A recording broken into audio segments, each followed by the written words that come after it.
Wherever the iron play, I'll be there. Wherever the steel band play, I'll be there. Anytime it's carnival, yo, festival, bacchanal, behind the big truck, down the road, everybody, they know that I'll be there. Yo, this is Mr. Challenge. You're watching SAT TV, the people's choice.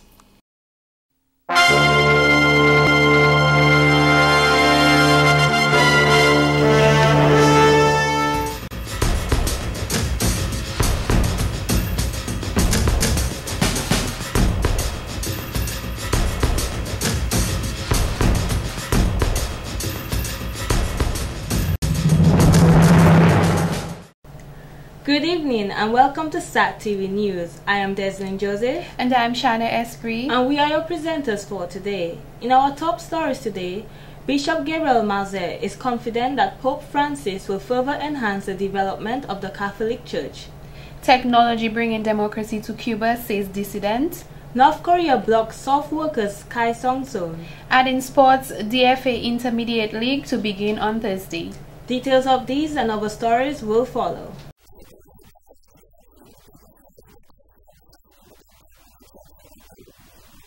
Thank you for staying with us. Now for the details of the news. Size and survival in the era of globalization was the topic of a public lecture held on Tuesday, April 2nd at the Fort Young Hotel by the University of the West Indies. The topic originated from the lecturer Dr. Simon B. Jones Hendrickson's book entitled Essays on Organization of the Eastern Caribbean States. Dr. Hendrickson's professor of economics at the University of the Virgin Islands is a national of St. Kitts and Nevis. In reality, there's precious little we can do about the land size of our countries. Whether it is Dominica, DA, 750 square kilometers with 71,000 persons, Barbados, 430 kilometers with about 273,000, or St. Kitts and Nevis with 261 square kilometers and 53,000 persons. There's nothing we can do about the land size or the land mass, except if we want to create a seaport, as was done in St. Kitts, and we reclaim 25 acres of the sea. He added that population can be manipulated. Population can be massaged if we have laws which by default or design that permit our overseas nationals to vote during our country's election period, he noted. Sometimes our populations grow or decline because of natural disasters such as hurricanes, volcanoes. A volcano in Montserrat can make the per capita GDP rise because people have gone to England. It doesn't say anything about what happened. Or man-made disasters which push our people out because of political management, or you can call it something else. And the people go to other countries. Now, central to all of these small states, however, is the fact that they are vulnerable and susceptible to internal and external perturbations. The professor says these unrest questions whether or not the states are economically viable. It is my view that size is not a constraint to survival, nor is size a constraint to viability. Size has nothing to do with the economic progress of a people. Witness, for example, the small island of St. Lucia, which has given us 2 Nobel laureates thus far. I said thus far because we don't know from among you, from among other countries in the Caribbean, whether we would not have additional Nobel laureates. Derek Walcott, of course, in literature, and Sir Arthur Lewis in economics. Demas used the notion of population size as the upper limit in determining the characteristics of small states. I use that same notion to incorporate gross domestic product, that is all of the legally produced goods and services in the country. Dr. Hendrickson noted, when we think about our part of the world, there are certain things we can't characterize them under. For instance, he used the problem of trade and commercial factors as an example. Dr. Hendrickson is extremely experienced in the field of literacy and has written 5 novels and 2 volumes of poetry. In more news, culture can be characterized as a particular group of people defined by everything from language, religion, cuisine, social habits, music, and arts. The Alliance Française established the month of March as Francophonie Month, where diverse cultures united and proved that though different, we are still the same. Mrs. Carol Botganowski, director of Alliance Française, said the activities that took place throughout March were a success. I can say it was a success. Firstly, because we had many events. As you know, Francophonie basically is one day, it's the 20th of March, but we have during the past extended it to 1 week and now to 1 month, and it was a month full of events. So I think in that regard it was a success. It was also a success because we had a public attending, which was numerous for the many events that we had. Mrs. Bogdanowski was pleased to say that the students of the primary and the secondary schools gained new experiences and a wealth of knowledge from the different activities. Also we had some persons that are interested in dance, interested in theatre, because we had a play also at the end of the month. And I think the public was quite responding. At the end of the show, many people went to see the artists and to discuss with them, and they were happy with the performance. One of the most interesting activities that brought people together and actually gave a taste of the different cultures was the International Food Fair, which took place on Sunday, March 17th. It was on the 17th of March on the premises of Alliance Française. The idea was to invite persons from living in Dominica but from around the world, Francophone country, in order for them to present some food from their local country. We had persons from Lebanon, from Dominica and France, also Ivory Coast, Congo, Haiti, Canada. Many countries were represented, and they cooked and they present their food to the public. This particular event hosted over 100 people.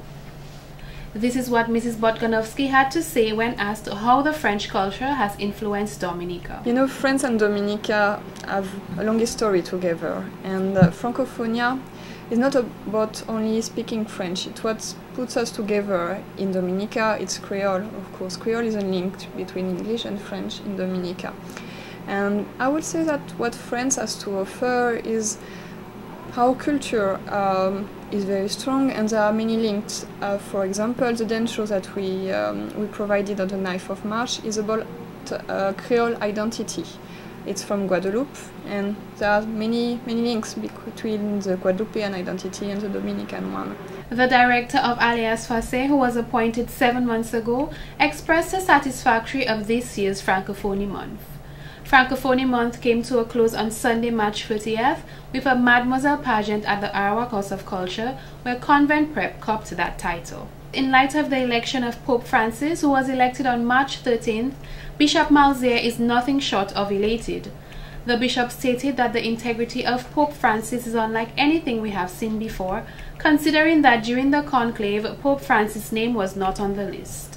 When the announcement was made that it was this person from Argentina, it really showed a shift in the whole framework of the Roman structure, and therefore I think the kind of applause that followed when he was revealed to the crowd was an indication of how the people felt about him. I'm sure that many people knew who he was and the kind of spirituality he had. I mean, he certainly comes across as a very simple person and very much identified with the poor, and he has acted as a voice for the poor, and therefore his whole modus operandi is different from what people are used to. He stated that the new announcement of a new pope is a welcome change for people, and he looks forward to the evolution of Pope Francis' duties of his newly appointed position. Bishop Malzier described Pope Francis as a maverick who will bring new ideals for the Catholic community. And therefore, I think the church is really out to see something new, and to a great extent, so far it has been very positive. At least the reaction of people, the response of people have been very positive, and they're really looking forward to see how that pontificate will evolve. How do you think that he being elected as Pope, as somebody who is new, a lot of people said that he's a very humble man, what impact do you think that he will have on the church? Well, you see, first of all, I want us to look at the fact that we really believe that a person who is elected Pope, I mean, the Holy Spirit has to have something to do with it. That's our belief, at least. Although it was the College of Cardinals that elected him, but we believe that the Holy Spirit had a say. And if he is the Pope of the time, it means that whatever he does, if it is under the direction of the Holy Spirit, will be good for the church. And of course, God does not, he does not just take us and remove our personality from us. Whatever personality he has will have a bearing on his ministry. The personality of Pope Francis has assured the bishop that the qualities he possessed will have a positive impact on the church. He also spoke of the general opinion that has been tied to the church today, namely, it is out of its time and it is not responding to the needs of the world. Bishop Mozzie is confident that he will bring forward a new dimension by challenging the world as well as its leaders. And one of the things, that he said in his inaugural address is that we must not be afraid to go after the absolute. And the world is not looking for absolutes. The world is looking for expedient things that are easy, that are reachable, that are easy to achieve. But he's saying that we must always, as Christians, look at the absolute. What is God's plan for us today? And not a question of what we think about this or what is expedient, what the world thinks, but what is the absolute. We know that the Catholic Church has been criticized of so many things recently. Do you think that the new Pope will try to eradicate some of the rumors? I think he will do his job. I mean, in whatever way he sees that the church ought to go, whatever place the church ought to go, I think he will do his utmost. Because the question of dealing with issues of justice, of not necessarily covering up things, but really putting it before people and helping us to do the best that we can to make the gospel message what it ought to be. Pope Francis is described as an advocate for poor people, humble, honest, and a non-conformist, which is exactly what the Catholic community and the world requires.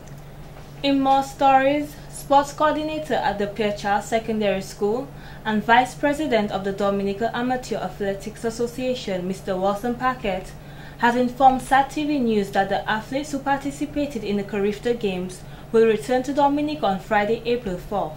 The team currently is not stuck in Bahamas. They will be returning home on Friday, the 5th of April at 11:15 at the Melvinal Airport. So all is well with the team and they are in safe hands. Mr. Paquette says both Judah Corriette and Shani Angle have made their school as well as their country incredibly proud.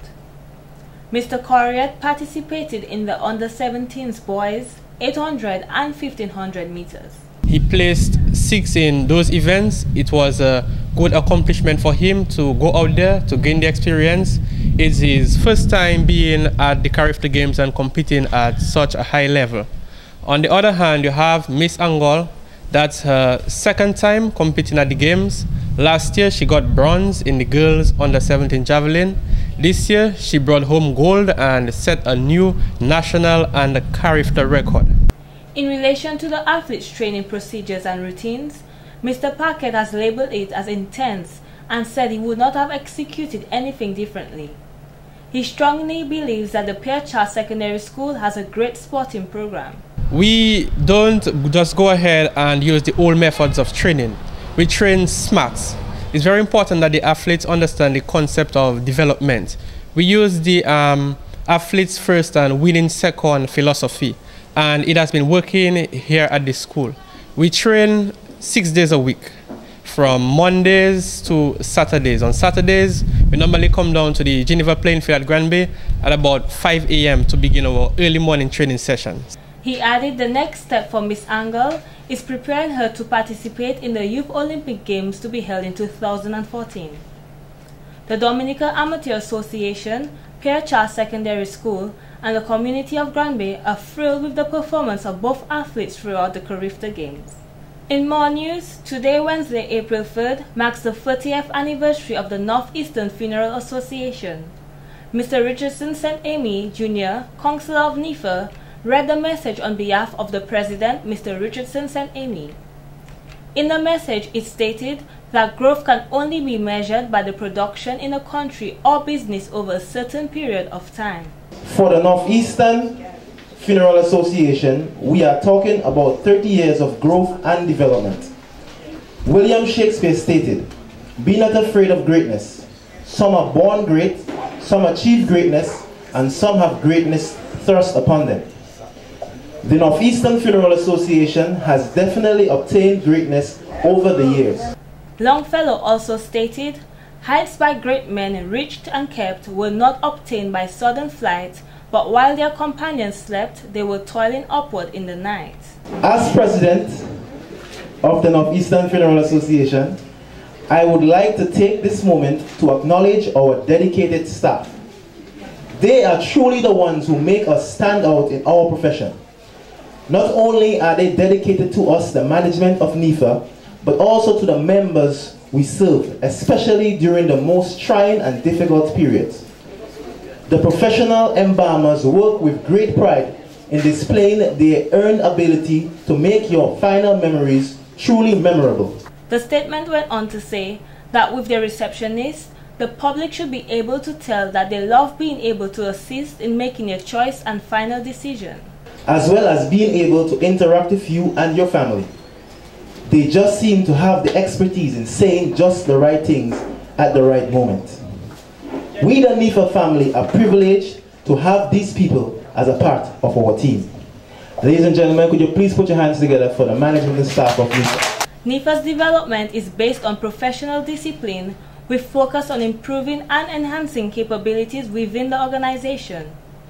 That focus is directed at performance of staff as individuals, groups, and teams. This has been the local segment of the news.